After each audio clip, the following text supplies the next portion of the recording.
70 ভাগ মানুষের রায় অস্বীকার করা নয়, 70 ভাগ রায় অস্বীকার করার মধ্য দিয়ে আবার তারা আওয়ামী লীগের সেই খেতিবাজি কায়দায় এক ব্যক্তির কাছে সমস্ত ক্ষমতা দিতে চায়।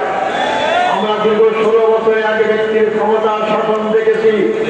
আমাদের হাজার হাজার ভাই থেকে জীবন দিতে হয়েছে। শুধু জামাত ইসলামের কেন্দ্রে 11 জন ব্যক্তিকে ফাঁসির কাছে ঝুলিয়ে বিনা চিকিৎসা হত্যা করা হয়েছে। যে জুলাই বিদ্রোহের সূচনা হয়েছে রংপুর, সেই রংপুরের সন্তান আমি। সে রংপুরের সন্তান এখানে আছেন আক্তার হুসাইন। আবু সাইদ রক্ত দিয়েছিল কি জন্য? সে তো ছাত্র নেতা ছিল। তার রক্ত চলে গেলে সে ক্ষমতায় চলে গেছে, রক্ত দেয়নি, একটা পরিবর্তন চেয়েছিল। আজকে বিএনপি ক্ষমতা সে পরিবর্তন ভুলে গিয়েছে।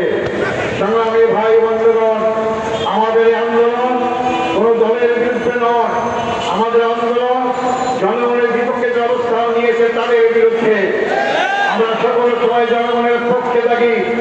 আজকে একজন ব্যক্তির কাছে ক্ষমতা প্রতিহত করার মাধ্যমে যদি আপনারা দুঃস্বপ্ন দেখেন,